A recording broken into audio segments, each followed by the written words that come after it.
Y'all, it's your boy Easy, and on today's episode of Easy Opens, we're going to be taking a look at the Neca Teenage Mutant Ninja Turtles Archie adventures, Wingnut and Screwloose. This version of Wingnut and Screwloose first appeared in the Archie TMNT Adventures Comics number 8 from February of 1990. They were created by Ryan Brown. They are aliens from the planet Dexion 5 or Dezion V in the Huano system that is in Dimension X. They are the last of their species as Krang committed a horrible genocide on their planet and thus have a vendetta against him. They are also members of the Mighty Mutanimals. So the box art is fantastic. Ken Matroni's artwork is wonderful, and Neca does a great job here, but we're not here to talk about the box. Let's get this figure free from its plastic prison, see what we think about Wingnut and Screwloose. All right, y'all, so fresh out the box, this thing looks fantastic. I am very happy with this figure, and taken with just its like look alone, I think it's awesome. Granted, being a child of the 80s and 90s, I have a proclivity towards Batman type archetypes. So this is definitely, for all intents and purposes, the Batman of the TMNT universe. And so given that he's borrowing off of that character, instantly you have some things that you automatically like the chest piece and the wings and just the overall aesthetic. So like he's already like coming in pretty hot, but the colors just look really good, and the yellow bouncing off of the different shades of purple just pops so well, and then that just draws your attention to his face, which is like, this is insane. He just looks wild with his yellow eyes and then his pink ears and nose and tongue. Just this character is just so much fun, just aesthetically, just looking at it. And I absolutely love this. Like I've just had it out of the box for a minute, and I'm like very taken with this. He looks so cool, and the sculpt is pretty clean, but there is a lot of detail here still. You've got all the dark lines that go with this line of action figures to make it look like a comic, and I think it works extremely well here. The folds and the holes in his armor and like just his suit, if that's what you want to call it, are pretty neat and look really cool. But the thing that I really like is how dented up his shoulder armor is. And yes, they have some like divots that are like sculpted in to where it's like painted, and you can see like physically with your eyes, like just you can see there's holes in it, but under certain lights you can see that there's actually like kind of indentions like hammered into this armor that don't have like full-on holes in them. And that's awesome because that catches the light in a certain way and just gives the character like a different level of like liveliness, if you will. The face sculpt is so good. He looks just insane, and I totally dig that. Despite the very interesting nose shape, which is very interesting, especially its curvature is maybe I'm reading too much into this. But one way or the other, I totally appreciate it and totally love this. The wings are probably my next favorite thing that I notice, and they look so good with the rivets and then the little porthole, I guess is what that is. I can't remember, but it just looks cobbled together, but like in a really nice way, like in a sense that it doesn't look like tattered or just like, falling apart, but it looks like it's different parts of different things. And it just looks really cool. And the subtle detail with the rivets, they add shadows and just brings another level to this figure that's just awesome. And yeah, I am very happy with this fresh out the box. Now, that's Wingnut. Moving on to Screwloose. Screwloose also looks fantastic. He looks so annoying, just like a mosquito normally would. And I totally dig the fact that he really looks like Robin, especially from like the gold and silver age, if I'm not mistaken. And yeah, he just looks really neat, especially with his domino mask, and his look on his face is so mischievous that I totally dig it. And yeah, they just did a really good job here, and especially with like the articulation, giving this little pack in Well, he's not really a pack-in. That's the thing. You can't really call him a pack-in because he's kind of his own figure. And so, yeah, like the details here in the clothing, the folds and stuff are neat. The little spikes on his arms are cool. And then, yeah, the wings are interesting. They don't fold like you would think they would, and I'm not sure why that is. I don't want to risk, like, maybe if it's like a stuck joint for me, because it feels like it might be, but at the same time, it also feels like this could have been a design choice, but I'm just not sure why they don't like fold all the way down. They only stay like kind of the way they are in the pictures that I'm showing. But, you know, I'm not opposed to that. It's not like a big deal for me. And the two of them together look fantastic. They look so good together. I'm like so happy about this.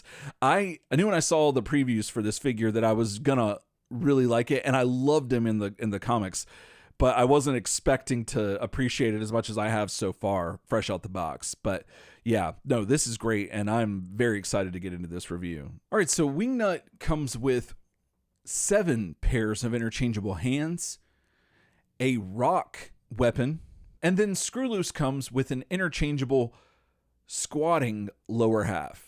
So according to Turtlepedia, Wingnut stands at 5 foot and weighs 185 pounds. This figure stands to the top of his ears at 7 inches tall and weighs just over 7 ounces. Turtlepedia also has Screwloose standing at 3 foot 2 inches tall and weighing 80 pounds. This figure stands at 3 3/8 of an inch and weighs not even an ounce. So now let's see how they measure up to some other figures you might have in your collection.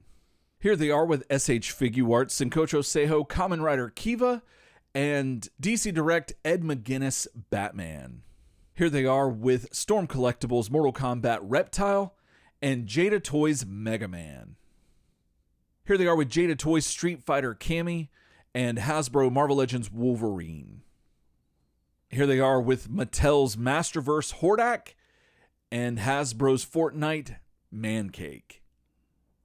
Here they are with NECA's Sesame Street Count Von Count and Figma's Samus. Here they are with the NECA Teenage Mutant Ninja Turtles Archie Adventures Mondo Gecko and Jaguar. Here they are with NECA's Teenage Mutant Ninja Turtles Archie Adventures series Dreadmon and Man Ray. Here they are with NECA's Teenage Mutant Ninja Turtles Return to New York, Michelangelo, and the NECA knockoff colored bandana Mirage Comics, Michelangelo. And here they are with DC Direct Arkham Asylum, Killer Croc, and Marvel Select Hulk. I have a fondness for the original Playmates figures of Wingnut and Screwloose. I think it was one of the first times I fully appreciated the pack-in figure with Screwloose. And also, I much prefer their toy form to their animated series look, which is similar but less flat and fat. But I always appreciate a motif that is being paid homage to in other media, hence the Batman and Robin comparisons. However, my favorite iteration of these two characters has to be the Archie Adventures versions. And NECA once again has done a killer job taking these characters from the pages to our shelves. And this set is just so striking and just so cool looking, and I totally dig it. The colors work so well and accent the sculpt so well as well on Wingnut. And Screwloose looks great too, but Wingnut is the MVP of this set for me. Didn't realize I was rapping here. Sorry about that. He just looks so wild and so good, and I don't know, something about it is just resonating with me, and I gravitate toward him when he's on the shelf or just on my display that I'm taking photos of and stuff, and I'm really enjoying just having him in my collection. The extra hands are nice and always appreciated. I love the wings, but I'm not sure if I would call them an accessory necessarily, but regardless, they balance the figure out and really makes it look even cooler, in my opinion. And the rock as well, a rock. I mean, I guess. I mean, I don't even know if I want to say it's a nice rock, because I don't really have a lot of rocks to compare it to. And also, I saw a video compilation of Elmo crashing out over people bringing up the character of Rocco on Sesame Street and how Elmo is just like, it's a rock. He doesn't understand what's special about it. And so I found my own opinion about this rock changing just based on Elmo's opinion of rocks. And so, yeah, take that for what you will. So I'm just going to say that, yeah, it's a rock. All right. So moving on and peeling even more back behind the curtain, I guess, maybe. Even at the end of this review, I'm still not entirely sure I was able to fully understand how to use Screwloose's extra bottom and have him sit on Wingnut's back. Like, I still don't fully know if I did it right or how it's supposed to be done. But all that aside, with a lot of NECA TMNT figures, especially in this Archie line, I tend to have a hard time posing them in dynamic poses. So Wingnut has your standard adult collectible articulation points, but a lot of them were stuck and stiff, and even after hitting it with a hairdryer, they still went back to being a little stiff.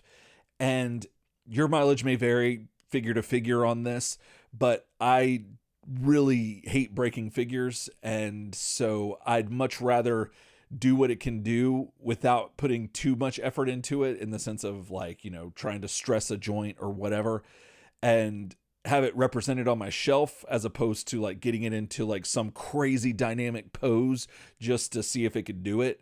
So yeah, he's got tons of great articulation. It's just that, unfortunately, like a lot of NECA figures in this line, they're stuck and stiff, and it makes me not want to pose it so much or pose it dynamically to test the limits of it.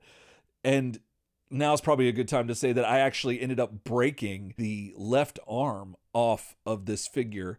And thankfully, it's just a part that can be glued back on. It's not like the end of the world.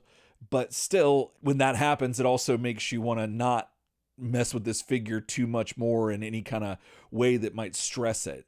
And so, yeah, just thought I'd mention that. But that is something, at least in my experience and the way that I like to play and pose my figures, that it just follows suit with a lot of NECA figures that, you know, a lot of them in this line look fantastic and have the ability to pose really well, but you might have to put in some extra effort to make sure all the joints are cleaned up and loosened and everything to get them into some very dynamic poses if that's what you're trying to do. But that depends on your style and everything like that. So anyway, just thought I'd mention that.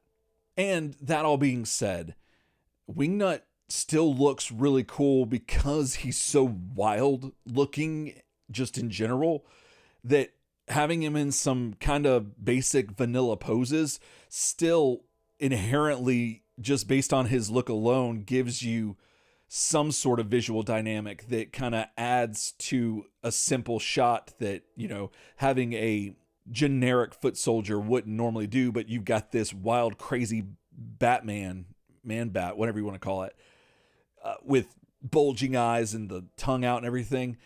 You can still do some fun things with it without using all the articulation in it. You can keep it vanilla and still have a lot of fun. At least I did. So as far as the compatibility of these figures, they work extremely well with the Archie figures in this line, as they're intended to do, and especially the Mutanimals.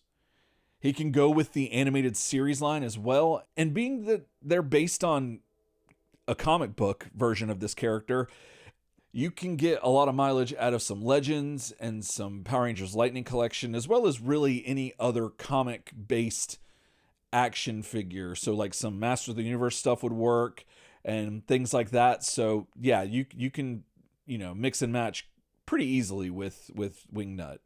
Now, I know that I focused a lot on Wingnut in this review.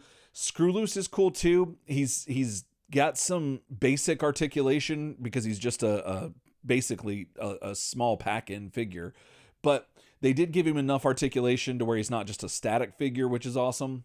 But there's not a lot here to really work with. It's still really neat, and I think plays to the character as best you could in this scale and everything.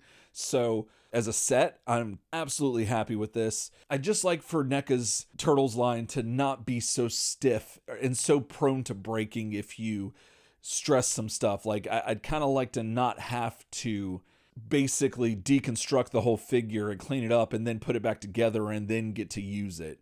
And I know that sounds kind of extreme, but like that's kind of what it feels like. But overall, I still really enjoyed playing with this figure and putting him in different shots and doing some fun shots with his tongue being out and all that. So if you're collecting the Archie line from NECA, you definitely need to pick this up and you're not going to be disappointed. If you're a Wingnut and Screwloose fan, I think you will absolutely love this. If you like characters with bulging yellow eyes, like Mantenna and other ones that I can't think of off the top of my head, he would fit very well on that shelf. If you like characters whose noses look very suggestive, Wingnut is the epitome of that kind of figure, and if you have a whole shelf of that would be very interesting. Or if you're a big fan of characters that pay homage to other famous superheroes, then you will absolutely not be disappointed with NECA's Archie comics, Wingnut and Screwloose. All right, well, that's going to do it for me today. Thanks so much for watching. If you liked what you saw, hit the like button. If you want to see more from me, hit subscribe, and let me know in the comments, what's your favorite version of Wingnut and Screwloose? Is there another set of characters that pay homage to Batman and Robin that you prefer over them? Let me know in the comments. And until then, else time.